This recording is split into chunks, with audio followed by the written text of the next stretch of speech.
Shalom peuple de Dieu, shalom bien-aimés frères et sœurs en Christ, chers auditeurs de la radio Éveil charismatique catholique, la voix de la Trinité. Mon nom est frère Afi, je vous salue dans le puissant et précieux nom de notre Seigneur Jésus-Christ en ce jour. Bien-aimés, bénissons le Seigneur en ce jour, ce vendredi matin qu'il nous donne d'être dans sa présence. Élevons la voix ensemble, bien-aimés, pour bénir le Seigneur. Papa, nous venons te glorifier, t'adorer, nous venons te louer, te dire merci. Merci pour cette présence, Père. Merci d'être là, de nous avoir gardés pendant la nuit, sains et saufs. Ce n'est pas un fait du hasard que nous soyons debout. C'est parce que tu nous as fait grâce. La Bible dit, tu renouvelles tes bontés, tes grâces chaque matin. Nous sommes reconnaissants et nous voulons l'exprimer, oui, de vive voix et te dire merci parce que ce ne sont pas les morts qui te louent, mais ceux qui sont vivants. Merci de nous avoir comptés parmi les vivants pour la vie de mon frère, de ma sœur. Je te bénis, Seigneur, pour les grâces exceptionnelles que tu nous permets d'avoir, de nous protéger dans ces temps que le monde est en train de vivre des bouleversements. Seigneur, merci pour la paix que tu accordes à tes bien-aimés, cette paix que le monde ne connaît pas. Nous voulons te rendre grâce, Seigneur, Père. Nous voulons te dire merci. Élève la voix, bien-aimé, avec moi. Continue à bénir le nom du Seigneur. Merci pour l'œuvre de la croix. Merci pour Christ qui est mort pour nous sur la croix. Père, nous serions autrefois, oh Yahweh Seigneur, en train, Seigneur Dieu, d'être condamnés. Mais à cause de ce que Christ a fait pour nous, nous ne sommes plus condamnés car il est écrit, il n'y a plus de condamnation en ceux qui sont en Christ. Oh tendre Père, merci parce que nous étions autrefois ténèbres, Yahweh. Tu nous as appelés à la lumière. Tu as fait de nous, Seigneur, participants à la nature divine. Père, nous voulons te rendre gloire. Nous voulons te dire merci parce que nos corps sont le temple du Saint-Esprit. Tu as élu domicile dans nos corps, éternel Dieu, qui est l'homme pour que tu penses à lui, dit le psalmiste. Le Fils de l'homme pour que tu te souviennes de lui. Tu l'as créé un peu plus petit qu'un Dieu. Tu l'as couronné d'éclat et de gloire. Père, tu as fait de nous des êtres merveilleux. Oh, nous voulons te bénir. Tu as fait de nous les prémices de ta création. Tu nous appelles, Seigneur Dieu, la prunelle de tes yeux. Nous avons du prix à tes yeux. Père, nous voulons te dire merci pour cela. Merci infiniment pour l'œuvre de la croix. Merci pour le Saint-Esprit. Saint-Esprit, conduis-nous dans ces instants. Conduis-nous, remplis-nous et guide-nous, aiguise nos sens spirituels. Ouvre nos yeux. Nous voulons voir Christ. Nous voulons avoir la révélation. Nous voulons pas comprendre cette parole de manière intellectuelle, mais par révélation. Oh, tu nous conduis dans la voie de toute vérité. Nous avons besoin de toi. Nous ne pouvons pas comprendre Dieu sans toi. Aide-nous, Saint-Esprit. Aide-nous. Nous avons besoin de toi. Remplis-nous en ce matin. Conduis-nous, sature l'atmosphère spirituelle et physique pour la gloire de Dieu, au nom puissant de Jésus. Alléluia. Oui, bien-aimés, la parole de Dieu en ce jour, je veux partager deux textes. Le premier texte est tiré de Éphésiens 4, à partir du verset 26. La Bible dit « Mettez-vous en colère, mais ne péchez pas, que le soleil ne se couche pas avant votre colère, car autrement le diable s'y mettrait. » Dans d'autres versions, ça dit « Car ne donnez pas, à partir du verset 27, ne donnez pas accès au diable. » Alors, la Bible dit dans 2 Corinthiens 2, à partir du verset 10, « Quand vous pardonnez à quelqu'un une faute, je lui pardonne aussi.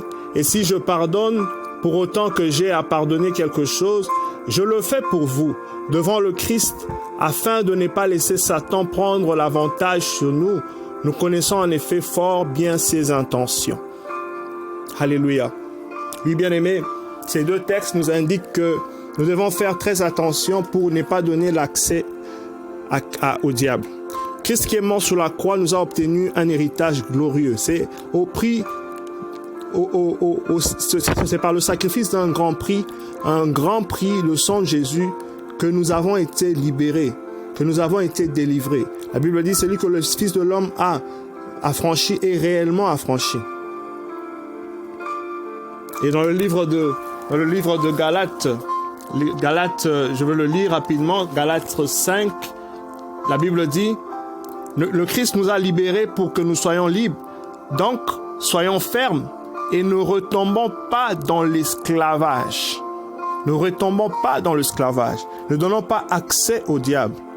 Ne donnons pas avantage au diable. Le Seigneur nous invite à prendre soin, à fermer nos portes spirituelles, à fermer nos portes spirituelles, pour ne pas donner accès au diable, pour continuer à vivre dans un état de grâce, parce que Christ nous a donné à vivre dans un état de grâce. Et nous devons le maintenir de manière continue, de manière régulière. C'est pourquoi la Bible nous dit de veiller et de prier. Prier, c'est bien, mais il faut aussi veiller. Il faut veiller parce que quand nous veillons, vous voyez à l'époque, il y a les villes fortifiées, comme on le voit dans l'Ancien Testament, les villes fortifiées, donc bouclées, fermées, on ne pouvait, quand on entrait, on sortait, c'était vraiment contrôlé. Il y avait des gens qui guettaient, comme un peu les sentinelles, qui voyaient quand le danger venait sur la ville et ils pouvaient alerter. Donc nous devons veiller sur les portes de nos vies, les portes spirituelles. Oui, bien aimé, il existe des portes spirituelles. Pour que l'ennemi accède à nos vies, il passe par des portes, par des points d'accès. Et c'est de notre responsabilité de veiller, de ne pas retomber dans l'esclavage. Parce que c'est au prix par le sacrifice d'un grand prix que le Seigneur nous a libérés. Donc on a une grande responsabilité, non seulement de prier, mais aussi de veiller pour fermer la porte à l'ennemi. Paix et joie. Oui, bien-aimés, nous voyons dans une maison, quand la nuit arrive, on ferme les fenêtres, on ferme les portes. Pourquoi? Parce qu'on va être en sécurité pour éviter que les gens du dehors, les voleurs, viennent entrer et faire des choses mauvaises sur le plan humain. Nous le voyons avec les nations, il y a des frontières. Pourquoi il y a des frontières? Pour faire en sorte que ce n'est pas n'importe qui peut venir entrer, sortir comme il veut. C'est pourquoi les nations protègent leurs frontières. Sur le plan aérien, on le voit. C'est pas n'importe qui va venir violer l'espace aérien d'un pays parce qu'il y a des radars justement pour surveiller la sécurité de ce pays. Il y a même des systèmes anti-missiles. Quand on lance un missile, il y a des pays où ça va déclencher un anti-missile automatiquement pour empêcher qu'il ait un impact sur son territoire. Pourquoi? Pour qu'il ait sécurité dans le pays, qu'il ait paix dans le pays. Et c'est la même chose avec nous. Le Seigneur aimerait que nous ayons des systèmes d'alerte. Alléluia. Que nous puissions avoir, ce soir, que nous soyons conscients que l'ennemi est comme un lion rougissant qui rôde pour chercher qui dévorer, bien-aimé. Depuis qu'il a été vaincu sur la croix, il est en rage, il est en colère. Apocalypse nous dit le combat qu'il y a eu entre le dragon, n'est-ce pas, et la femme.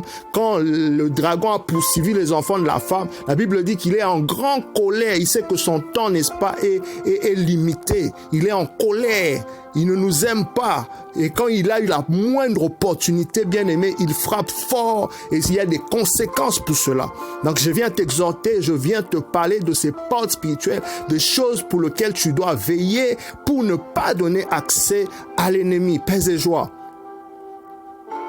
Oui, bien aimé, nous devons continuer à vivre dans cet état de grâce. La Bible dit, c'est seulement l'esclave qui va hors de la maison. L'enfant, il demeure dans la maison.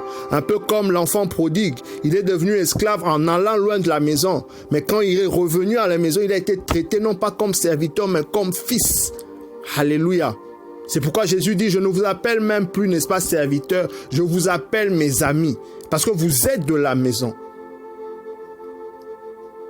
Donc nous devons être fermes et fermer les portes spirituelles, les portes de nos émotions, les portes de nos pensées, les portes de nos cœurs. Nous devons même faire des prières spécifiques en ce sens. Éternel Dieu, en ce soir, je ferme les portes de mes pensées au nom de Jésus. Je ferme les portes de mes émotions au nom de Jésus. Je refuse l'accès aux portes, aux frontières, n'est-ce pas, de mes pensées à l'ennemi au nom de Jésus. Je cache cela dans la puissance du nom de Jésus. C'est par ta foi que cela s'active et l'ennemi ne peut rien. Parce que c'est par ta parole que tu es justifié. C'est par ta parole, n'est-ce pas, que tu es condamné.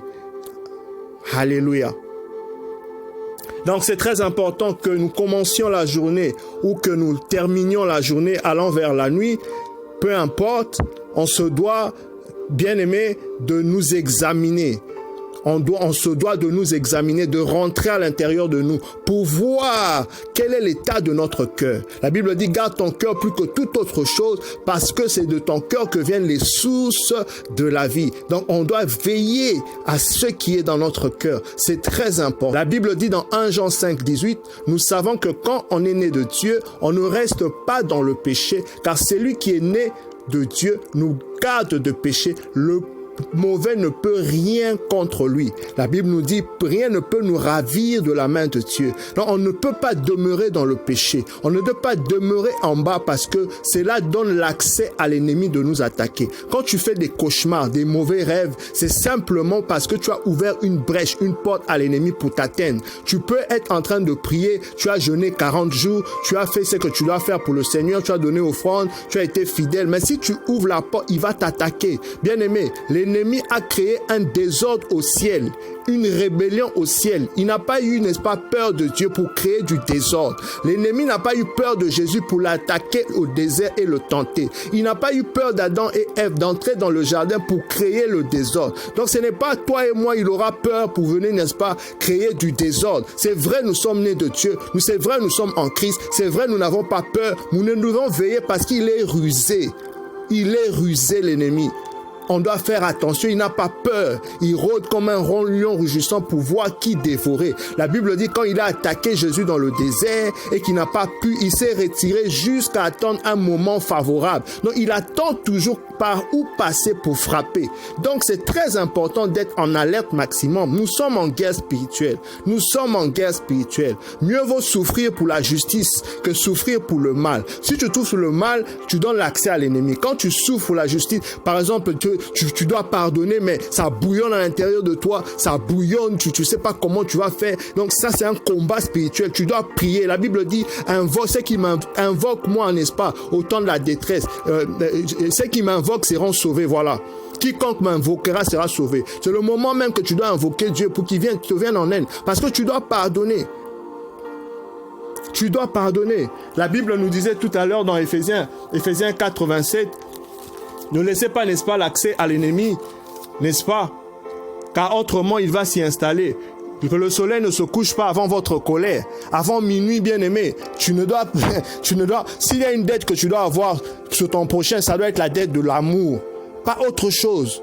L'amour simplement. La personne pour laquelle tu as rancune, tu es en train d'animer de mauvais sentiments et en paix, il est en train de dormir. Toi, tu dois bien dormir. Tu dois bien dormir, donc tu dois relâcher l'offense. Tu dois relâcher l'offense. Donc revenir en soi en faisant un examen, c'est très important. Sophonie 2, verset 1 nous dit, rentrez en vous-même, examinez-vous. 1 Jean 3, 21 dit, bien-aimés, si notre cœur ne nous condamne pas, nous savons que nous sommes en assurance devant Dieu. Et le psaume 138, dans d'autres versions, psaume 139, verset 23 dit, sonde-moi, ô Dieu, et connais mon cœur, éprouve-moi et connais mon désir. Vois si je me trace un chemin de mensonge et conduis-moi par le chemin des origines ou le chemin de l'éternité. Donc c'est très important. Le Dieu que nous servons, il sonde les reins et le cœur. Donc venons à lui humblement lui demander où ça ne va pas, où l'ennemi peut nous accaver par le sang de Jésus. C'est très important pour nous purifier et ne pas donner l'accès à l'ennemi. Quelles sont les portes par lesquelles l'ennemi passe? Les portes de la colère. La Bible dit dans Jacques 1, 20, la colère d'un homme ne fait pas la justice, n'accomplit pas la justice de Dieu. Se mettre en colère, ça donne une sainte colère. Ça, c'est autre chose. Mais il ne faut pas pécher. C'est quand on pêche une sainte colère, c'est comme Jésus dans le temple, il a chassé, n'est-ce pas, en colère les gens qui étaient en train de vendre. Ça, c'est une sainte colère. Quand la Bible parle de la colère de Dieu, c'est une sainte colère pour la justice, une colère pour la justice. Mais il faut le faire pour ne pas pécher. Il ne faut pas insulter, il ne faut pas tomber dans le piège de l'ennemi. Très important. Un autre piège, c'est la rancune. La Bible dit dans Hébreux 12, 15, faites attention que personne ne perde la grâce de Dieu. Prenez garde à la plante amère qui prend racine et porte tort à beaucoup d'entre nous. Donc, bien aimé, quand on est dans l'amertume, là, quand on médite sur quelque chose de mal que quelqu'un nous a fait, ça nous fait nourrir des mauvais sentiments. C'est un mauvais dépôt. Il faut déraciner, il faut se détacher de cela le plus vite que possible pour ne pas donner l'avantage à l'ennemi. C'est très important. La rancune, l'amertume. La Bible dit dans Sirach 10, 6, ne garde pas rancune à ton prochain, quelle que soit l'offense, ne fais rien sous le coup de la colère. La Bible nous dit les commandements de Dieu ne sont pas pesants parce que ceux qui sont nés de Dieu triomphent du péché par la foi. Active ta foi, ne demeure pas dans le péché pour ne pas laisser l'accès à l'ennemi pour frapper pendant la journée ou encore pendant la nuit. Pour avoir des beaux rêves. La Bible dit le juste s'endort en paix. Pendant la journée, on voit même quand on part au travail, il y a certaines personnes qui engagent des compagnies de sécurité pour veiller pour leur maison. Donc même pendant la journée, tu as besoin de cet état de sécurité constante en veillant à ces choses. Alléluia. Un autre point aussi d'accès, ce sont nos paroles. On doit veiller à nos paroles. La qualité de nos paroles. On ne doit que prononcer des paroles de Dieu, des paroles de foi, des paroles de vie. Quand on entre dans la critique, dans le jugement, on fait le jeu de l'ennemi. Du coup, on est sous le coup de la condamnation. Matthieu 12, 37 dit, « Car par tes paroles, tu seras justifié et par tes paroles, tu seras condamné. » On doit faire attention avec nos paroles. Parce que c'est une porte par laquelle l'ennemi peut entrer pour nous accabler. Critiquer, calomnier, parler de manière vaine. Tu n'es pas obligé de donner ton opinion à tout moment, bien-aimé. Parle quand Dieu te dit de parler et ne parle pas quand Dieu ne te demande pas de parler. C'est très important. Pratiquer le silence. La Vierge Marie, c'est une femme qui était très silencieuse. Elle nous donne l'exemple. Jésus ne parlait pas à tout moment. Parfois, il pouvait se taire devant Pilate. Pratiquons le silence. Parlons seulement quand on doit parler. On n'est pas obligé de donner notre opinion à chaque instant. Au commencement était la parole. Donc, certains problèmes parfois commencent à cause de la parole que tu as relâchée. Donc, pour éviter parfois, il faut faire silence quand il faut le faire. C'est très important. Alléluia. Ne jugeons point aussi. Luc 6, 37 dit, ne jugez pas, vous serez jugés, n'est-ce pas? Et puis, ne condamnez pas, vous serez condamnés.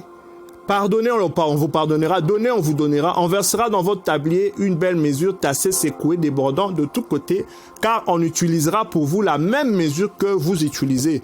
Donc c'est très important de veiller à ces choses, méditer ces paroles, bien-aimés, pour ne pas donner accès à l'ennemi dans nos vies, pour ne pas lui donner l'avantage. Nous avons été libérés, nous devons vivre dans la gloire du Seigneur, nous devons avoir des nuits paisibles, des nuits sans cauchemar, c'est possible, bien-aimés, mais nous devons veiller à ces choses, des journées sans attaque, sans être victimes de certains accidents, AVC, accidents, venant du camp de l'ennemi. Je parle de programmation démoniaque satanique qui vise les enfants de Dieu qui n'ont pas veillé à fermer leurs portes. Parce que l'ennemi travaille activement. Il est méchant. Oui, bien-aimé. Depuis que Christ nous a libérés, il est en colère. Donc, on doit faire tout pour fermer ses portes. Notre vie en dépend. C'est pas seulement au nom de Jésus. Ce n'est pas seulement question au nom puissant de Jésus.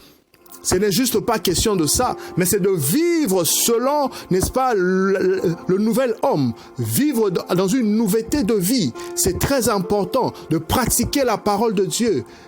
C'est pourquoi, n'est-ce pas, avec les fils de Séva, et ils ont, n'est-ce pas, été chez Paul, on connaît, l'autre on connaît, mais vous, c'est qui? Donc, en faisant ces choses, bien aimés, on a un manteau spirituel où l'ennemi reconnaît qu'il ne peut rien contre nous. Et je prie que tu prennes conscience et que tu médites ce parole et que tu veilles à tes portes, que tu gardes fermées, verrouillées par le sang de Jésus tes portes, que tu sois, n'est-ce pas, intouchable, bien aimé par l'ennemi, au nom puissant de Jésus-Christ de Nazareth. Sois béni et à très bientôt. Je te souhaite, mon frère, ma sœur, un très excellent week-end dans le nom de Jésus-Christ.